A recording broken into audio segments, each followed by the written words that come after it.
MPKH Desa Ularang. Terima kasih atas kedatangannya pada kesempatan kali ini, pada pertemuan kali ini. Nah, pertemuan ini pertemuan peningkatan kemampuan keluarga, yang sudah sebelum-sebelumnya kita pernah lakukan. Nah, jadi untuk hari ini pertemuannya itu berkaitan dengan pengasuhan dan pendidikan anak. Nah, seperti yang judulnya di sini, pengasuhan dan pendidikan anak. Nah, jadi modul pengasuhan dan pendidikan anak ini ada 4 sesi. Ada beberapa sesi, diantaranya menjadi orang tua yang lebih baik di sesi yang pertama. Kemudian memahami perilaku anak. Selanjutnya memahami cara anak usia dini. Dan yang terakhir membantu anak sukses di sekolah. Nah, jadi pada kegiatan kesempatan kali ini saya akan mengajak ibu-ibu juga untuk berdiskusi. Untuk berdiskusi, kemudian bermain bersama, bercerita dan lain sebagainya. Jadi tenang saja, jangan takut menjawab pertanyaan dari saya. Dijawab saja sesuai dengan kemampuan ibu-ibu. Bisa dipahami ibu-ibu? Nah, yang lanjutkan ibu-ibu Nah, mungkin wenten pertanyaan. Pertanyaannya adalah kenapa kita harus menjadi orang tua yang lebih baik? Nah, itu pertanyaannya. Kenapa Iraga Adi harus jadi orang tua yang baik atau lebih baik? Ya, yakin ibu-ibu sudah menjadi orang tua yang baik. Tetapi dalam hal ini kita harus menjadi orang tua yang lebih baik. Nah, kenapa kita harus menjadi orang tua yang lebih baik? Siapa kira-kira yang bisa menjawab? Coba angkat tangan. Nah, Ibu Dumun. Yang keras. Kita harus menjadi orang tua yang lebih baik agar anak kita bisa patuh kepada kita. Agar anak kita bisa patuh kepada kita. Bagus.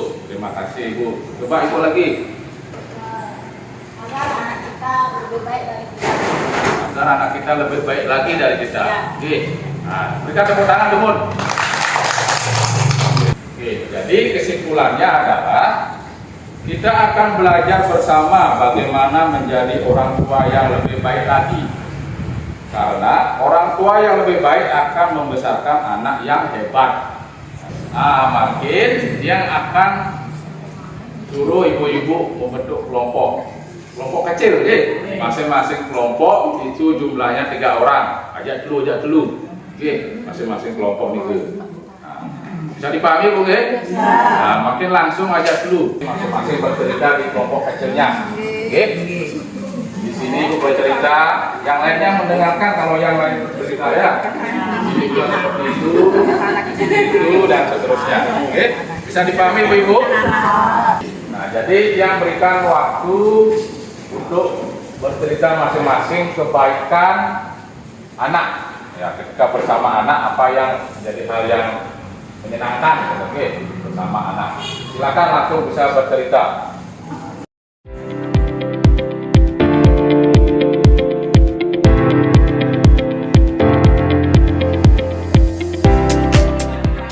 Sudah ibu-ibu sudah bercerita di kelompok kecilnya, kebaikan hal-hal yang menyenangkan bersama anak sudah. Nah, sekarang yang akan coba menyuruh ibu-ibu salah satu di antara kelompok kecil itu bercerita dari hasil diskusi dengan kelompok kecilnya. Nah, mungkin ibu silakan berdiri. Silakan sampaikan hal-hal yang baik dan menyenangkan sama anak apa dari hasil diskusi. Om Swastiastu, nama saya Dedek Segi Ahmadiyani. Saya mempunyai 2 orang anak. Nah, sekarang masih di rumah. Kegiatannya saya suruh dia apapun dia mau menurut sama saya. Cuma dia juga senang membantu orang tuanya di rumah. Untuk menjadi orang tua yang lebih baik, yang pertama adalah dengan mengingat hal membahagiakan yang dirasakan sebagai orang tua. Karena ini dapat memperkuat kasih sayang orang tua pada anak. Ampun, bisa dipahami Ibu nggih? Nah, Ibu bisa mempraktekannya nanti di rumah bersama anak? Bisa nggih? Bisa nggih. kasih. Nah, sekarang jadi saya akan ajak ibu-ibu kembali untuk belajar sambil bermain, oke? Nah, jadi belajar sambil bermain terkait dengan topik yaitu memahami pentingnya menyamakan perkataan dengan perbuatan sebagai orang tua. Nah, jadi ibu masih ingat ketika misalnya mengantar anak ke sekolah, anaknya di TK ataupun di SD ada permainan kepala, pundak, lutut, kaki, masih ingat? Masih. Nah, sekarang saya akan ajak ibu-ibu untuk bermain seperti itu. Instruksinya dari saya ibu-ibu, Nah, permainannya kepala, pundak, lutut, kaki. Nah, sambil bermain. Oke. Sudah siap ibu-ibu? Nah, kasih jarak dulu sedikit, kasih jarak. Nah, pakai mantepan aja, timpalingan. Oke.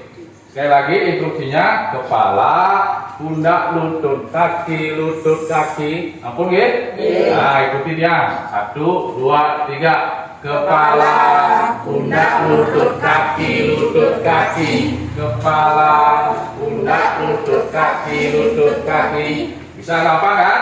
Nah, makin ikuti dia. 1, 2, 3. Kepala, pundak, lutut, kaki, lutut, kaki. Kepala, pundak, lutut, kaki, lutut, kaki.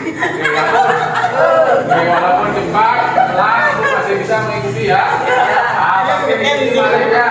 Oke, perhatiannya ke depan. Ikuti 1, 2, 3. Kepala, pundak, lutut, kaki, lutut, kaki. Kepala, pundak, lutut, kaki, lutut, kaki. Kepala. Ampun ibu-ibu, bagaimana perasaan ibu tadi? Ikuti. Senang, permainan kepala, pundak, lutut, kaki.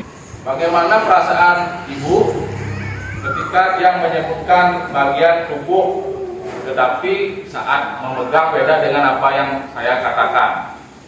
Bingung, susah. Nah, mana yang ibu-ibu ikuti suara saya? Apa gerakan saya?